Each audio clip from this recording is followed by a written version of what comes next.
People think that companies like the Arts Club are for profit. I don't think they understand that they're not for profits, and I think that's what's important about being involved with fundraising and making people understand that, you know, yes, ticket sales are a big part of what companies like this do, but it's all the other ancillary bits, all the fundraising and donations from the public and support from government and everything else that makes it all possible. So if I can do my little piece, you know, then I'm happy to. Along came one of the board members from the Arts Club, Graham Stamp, who was about to step down, and in those days, Bill Millard said, if you're going to step down, you've got to find a replacement. So he asked me if I would be interested, and I said, well, sure, I don't know anything about arts, but let's find out. I've been aware of the Arts Club from back in the Seymour Street days.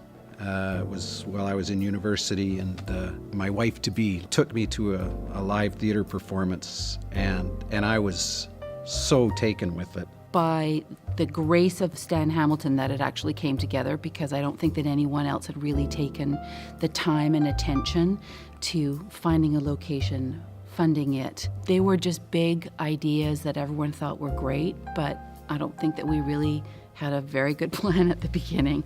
The space was originally proposed for the Playhouse Theatre, which was the city-owned colleague of ours in the performing arts side of things. And unfortunately they struggled, and all of a sudden there was a city-owned, purpose-designed, purpose-built facility on West First that really didn't have a tenant.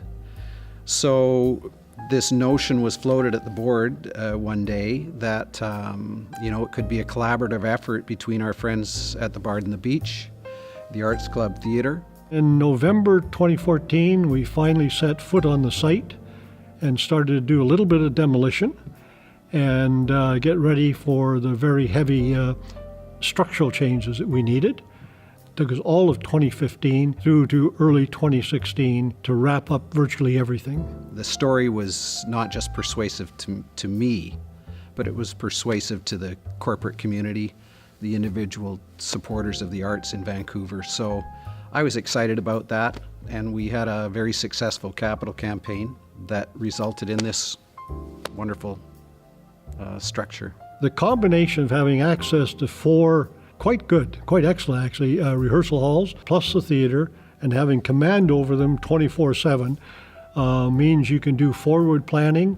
So the notion that we would have flexible seating, the notion of having a stage that we could rise up and down, we saw this as an opportunity to kind of step into the 21st century in theater planning. As a former educator, I think that's kind of an important role for any professional arts organization, is to start engaging the next generation, start to train the next generation. So I hope the Arts Club continues for another 50 years. I hope you'll join me and the other members of the Council of Governors in making a donation to the Arts Club Theatre Company. Thank you for your support.